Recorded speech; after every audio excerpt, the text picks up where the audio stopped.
Hi guys, and welcome to Tesla in Iceland. Hi.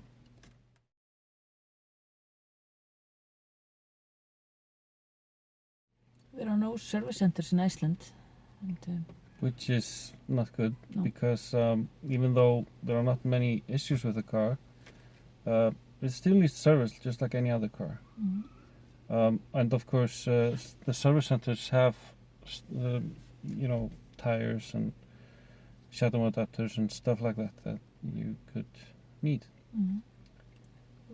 Here in Iceland we've had rangers come from Denmark and Holland to fix minor issues, and but someone had to ship their car to Holland to have it fixed. Yeah. It was an early car though, 2012 or 13, but still it needed to be shipped to Holland to be fixed, so that's not a good thing for an owner. It's a hassle. Bit of a hassle. Mm-hmm. So we're coming up on 100 cars, I guess. There are, last time I checked, there were over 45 Model S's, and that was months ago. And there are,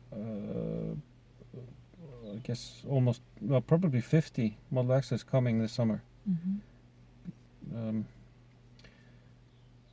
So yeah, I guess a service center would be really nice. Yeah. Please, Elon. Okay. Iceland still has no superchargers, so we can't really use the car like any other, like a fossil car, fossil fuel car, because we can't go around we can't go around the ring road without stopping. Probably, we're gonna try this summer. Yeah. Try to go around the country, take the ring road around the country, but that's gonna take us some time because we have to stop at campsites and charge there overnight.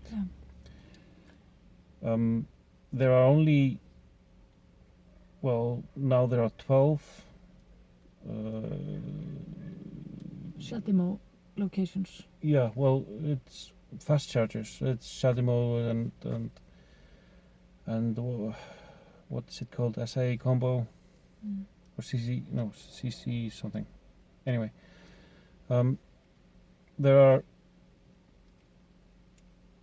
12 with at least those two charging standards, Shadimo and that other one that I can't remember at the moment. There's a few names for it. I think SAE combo, which is the standard the Volkswagen group is using, and some others. And there are, of those 12, there are maybe 4 that have AC charging as well with the Type 2 adapter, which is the same as European Model S. So we can, because we have the twin chargers, we can charge at 22 kilowatts on those stations, those 4 stations. So it takes 4 hours to fully charge the car at a public station. Which has only one. And each of them only have one connector that can be used at the same time. So even though there are 3 connectors on the station, only one can be used at a time. And each location only has one of those stations, so there are 12 locations, 12 chargers. Yep. Which we think is not very good. It should be 12 locations is fine, but each location should have at least 2 chargers. So you don't just come up and there's someone else charging. Do I have to wait half an hour, or do I try to go somewhere else, or what do I do? And anyway, if we are charging, we need to charge from empty or something. That's 4 hours. That's not good charging etiquette. So we have to let the leaves charge. So, I mean, that could take 6 to 8 hours for us to charge because we have to let the others come in. That's not acceptable. No. I mean, we buy the car with supercharger enabled, but there are no superchargers. Okay, Tesla had no presence in Iceland at the time, so it's a chance we took. But we were told that would change. Yeah. Okay, it's been a year, and we don't know when it's going to change. It would be nice to know at least when it's going to change, but yep, that's the situation right now.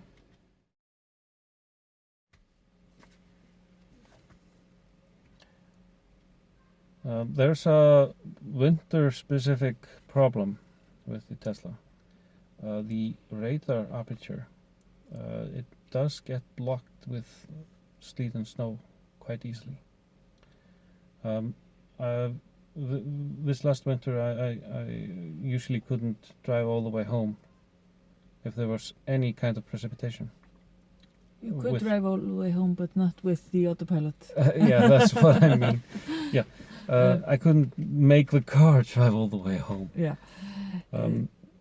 But that's okay, I guess. I mean, when you're driving in winter conditions, you don't really want to use conventional cruise control, not even traffic-aware cruise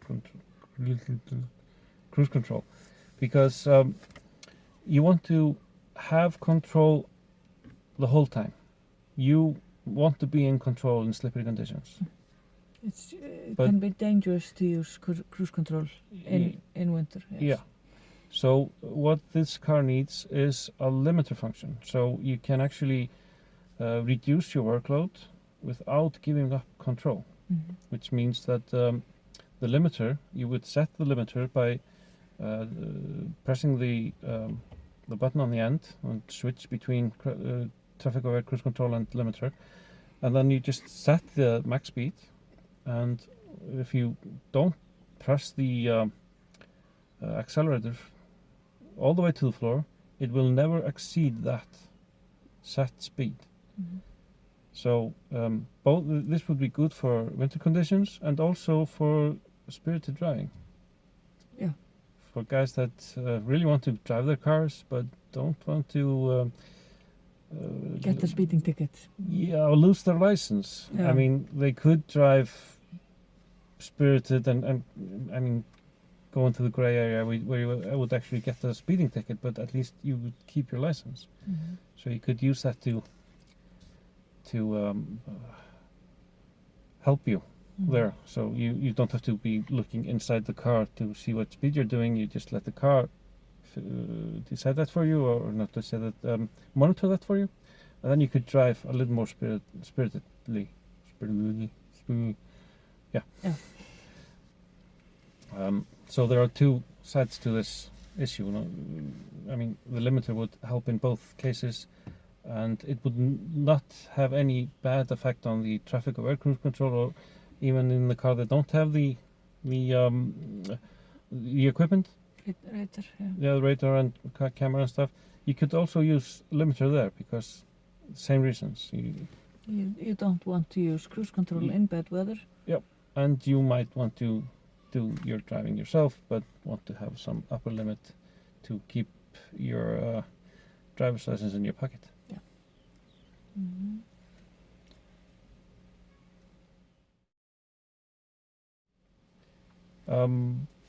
It's summer finally here in Iceland, so we would like to travel. Yeah, go camping or and take day trips with it would be a really packed lunch. Yeah, it would be really nice if there was a 12-volt connector in the back. To plug in our cooling box. Yeah. So instead of having a long extension cord or cord going all the way to the front, you just plug it in the back. That would be much nicer. Yeah. So hopefully Tesla will add that. I think they have done so already in the Model X, but they should do that in the S also. Yeah. And the So- 3 will not get here. Yeah, Will not get obviously. married, yeah. I mean, people do this. They put their they put coolers in the back, and they want to.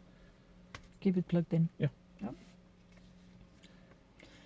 So it's, yeah, we have a long cord on the one we have, so we can plug it in Yeah. at the front, but then But it's in It's in the way. in the way, and It's inconvenient. yes, So, I mean, a 12-volt connector in the back.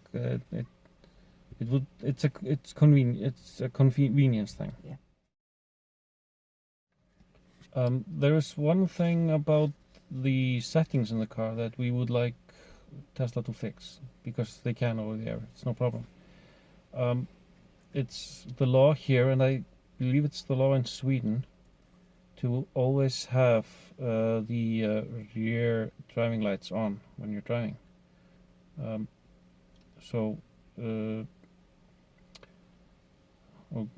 driving lights, I guess. I don't know what the yeah.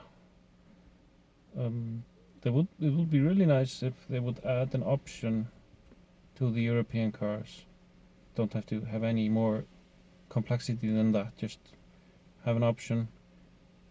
Rear running lights always on. Oh. Just, yeah, you could turn that on. Both here and I like I said, I believe in it's the law in Sweden also.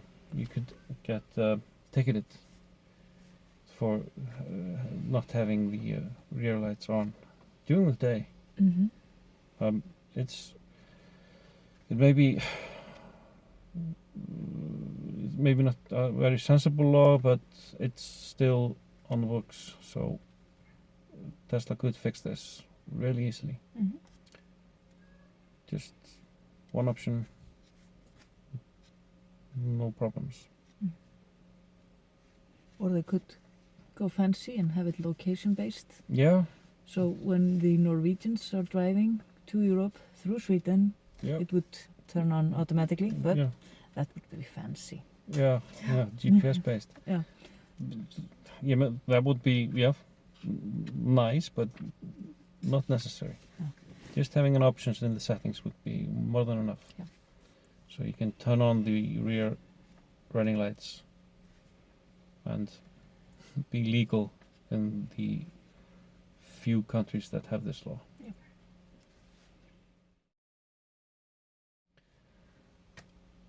This one is actually just it's a bit of a whine. I mean, the European summon feature is different from the US one. We can't summon the car with the fob. The fob needs to be within range, but we can't move the car with the fob. We have to use the phone.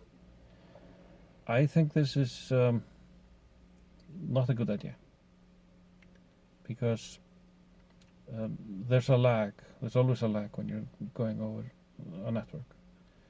So if you're moving the car, you let go of the it's kind of like it's a deadman switch. You have to hold the button on the phone for the car to move, and then when you let go, it can take a few well, not a few seconds, but it can take a little while for the car to get the message that the button has been released, because it's going from my phone to the service in Fremont, California, and then back to the car. So I've seen the car move a meter, 3 feet, give or take. Since in between me releasing the button and the car stopping. It's not. That's not the norm, though. It's been up to. Also, we did a test and made a video about it. Yeah.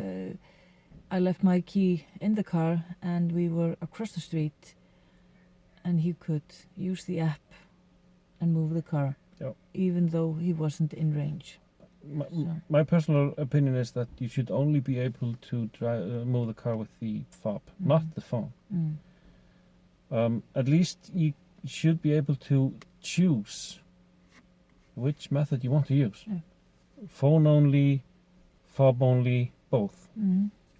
But I guess this is more of a European regulation thing than something that Tesla has anything to do with. But hopefully this will change soon. Yep. Because I mean this doesn't make sense for me at least. But you can just leave the key in the car and then go move it. Can be I mean, you leave your key too close to the car in the garage, you go into the living room and you're messing with your phone or your kids get into the phone, yeah, maybe. And the car crashes into something. No, actually it won't crash into something, but maybe it will just drive out of the garage. Yeah. I mean, you have someone can make the garage open and you could let the car just roll out into the street and stop after the maximum distance it goes, and then you have an unlocked car out in the street. And even an open garage And then, door. yeah, an open garage door and everything. I mean, I don't think this is a good idea. I think you should use the fob and be close to the car. Yeah, that's what I think. Yep.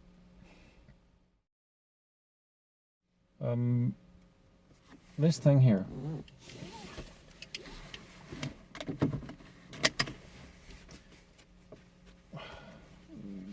This isn't very comfortable. This thing here should be movable. So you can move it down. So it's like this. This is a mistake they have already fixed in the Model X, but they should change this in the new Model S's, because this isn't comfortable.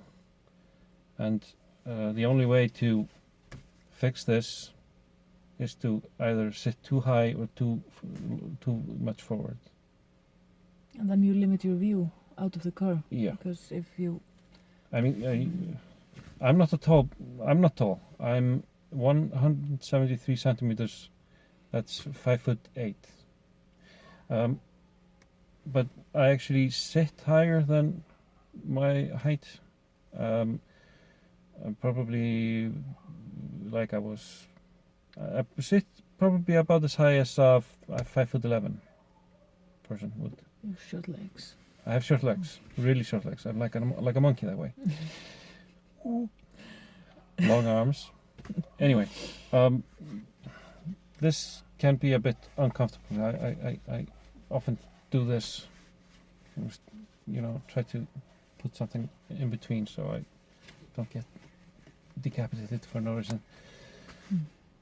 So hopefully the Model 3 and the new Model S's will have this fixed. I'm gonna have that like this for the rest of the video. Yeah. We actually bought the third row option for this car. The jump seats. The jump seats. And we have the partial shelf. I don't know why it's called a partial shelf. I really wouldn't want to put any parcels on it, but yeah, okay, it's probably called that because it shields your parcels from flying ice. Anyway, when I, for some reason, need to make the car a 7-seater and the partial shelf is in the car, I have to leave the partial shelf somewhere. We have no place to put it. There's no place to put it. In the in the rear-wheel drive version, you could put it in the frunk, unless you had luggage. But in the four-wheel drive. In the four-wheel drive, the frunk doesn't have the microwave, space, so it doesn't fit. No. There is.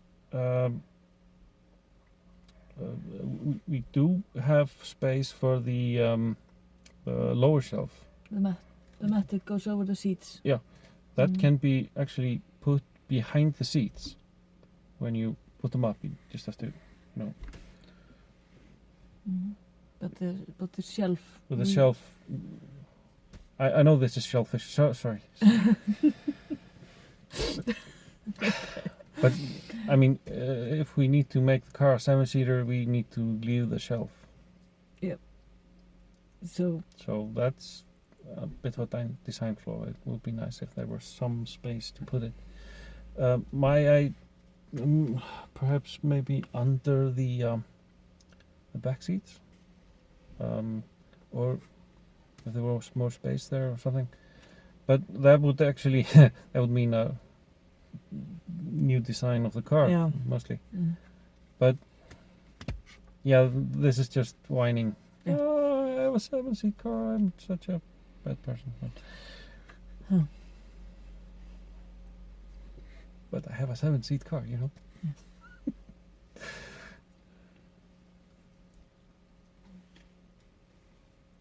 Yep. So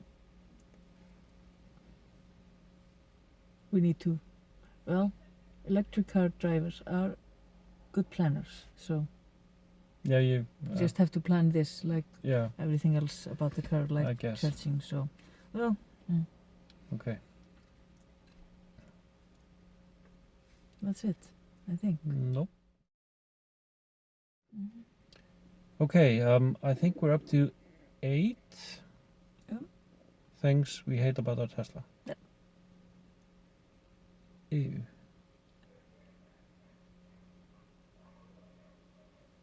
Okay. I can't think of anything else. Yeah, I can think of one thing. Let's just count that one twice. It makes any other car that you drive seem really loud and slow. I think that should count as a double. Yeah, loud and slow. Yeah. Other Mhm. cars are loud and other cars are slow. Okay. Yeah. It just has ruined other cars for us.